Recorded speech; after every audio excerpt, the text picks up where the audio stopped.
दरअसल उमर बिन यूसुफ को मैं काफ़ी अर्से से देख रहा हूँ, ये वनडे का बहुत अच्छा प्लेयर है। बस ये वो हाड़ा उड़ी चलें, एक तो यहाँ पर बात कर ली उमर बिन यूसुफ के हवाले से, लेकिन दूसरा एक और उभरता हुआ सितारा आया है जिसने सिंध प्रीमियर लीग से भी अच्छी परफॉर्मेंस दी है। ख्वाजा नाफे भी इसमें कुछ बुझा बुझा दिखाई दे रहा है टूर्नामेंट में, वरना नैमुल बदल करार दिया जा रहा था ख्वाजा नाफे बाबर आजम का। क्या कहेंगे, क्योंकि काफ़ी क्रिकेट आपके पास से भी ख्वाजा नाफे ने खेली। देखिए ख्वाजा नाफे जो है ना, उसने पिछले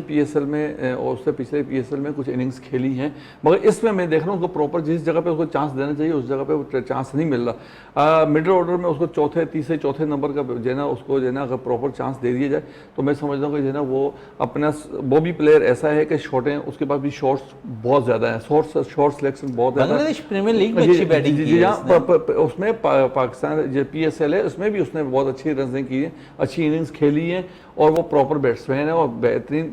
यहाँ पर सबसे बड़ा मसला यहाँ पर यही आ रहा है कि जितने हम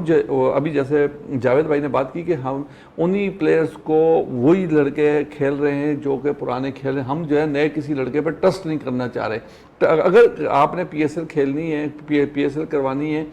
तो मैं समझता हूँ फ्रेंचाइज और पाकिस्तान क्रिकेट बोर्ड के बीच में एक जो है ना पुल होना चाहिए, जो कि उनको बताया जाए कि भाई हम जो है ये PSL का मकसद ये है कि हमें पाकिस्तान टीम के लिए लड़के चाहिए, आप उनको प्रॉपर चांस दें ताकि वो प्रॉपर चांस दे के जो है ना वो पाकिस्तान टीम का हिस्सा बने।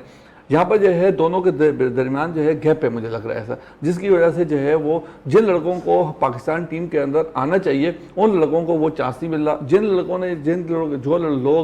जो प्लेयर अपनी उम्र जो है वो पूरी कर चुके हैं उनको प्रॉपर चांस दिया जा रहा है।